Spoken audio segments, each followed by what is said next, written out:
Long before Daniel ever faced lions, he was known for something simple: faithfulness. He had been taken from his home in Judah as a young man and spent his whole life serving foreign kings, first Babylon and now the Medo-Persian Empire under King Darius. Daniel 6. Even in his old age, Daniel stood out. He was honest, wise and trustworthy, so trustworthy that Darius planned to put him in charge of the entire kingdom. Daniel 6:3.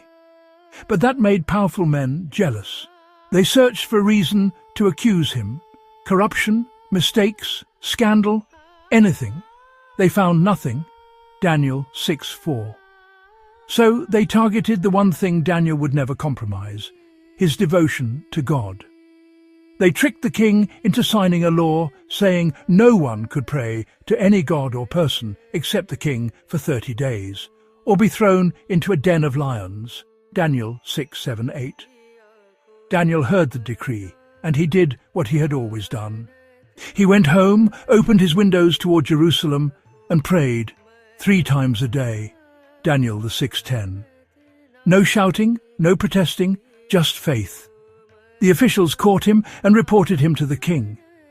Darius realized he'd been manipulated, but the law could not be changed. With a broken heart, he ordered Daniel thrown into the lion's den and said, "May your God, whom you serve continually, deliver you." Daniel 6:16. A stone was sealed. The king couldn't sleep. Daniel was left in darkness, surrounded by roaring lions. But God was not absent. That night, God sent his angel and shut the lions' mouths. Daniel 6:22.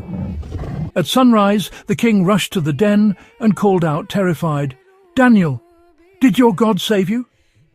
And Daniel answered, "Yes, he delivered me." Daniel 6:21-22.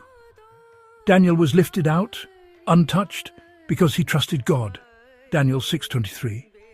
The conspirators faced the judgment they had planned for him, and King Darius issued a new decree, declaring that the God of Daniel is the living God, whose kingdom never ends, the one who rescues and saves. Daniel 6:26-27. Daniel lived and prospered, not because life was easy, but because his faith was steady, even when the lions roared.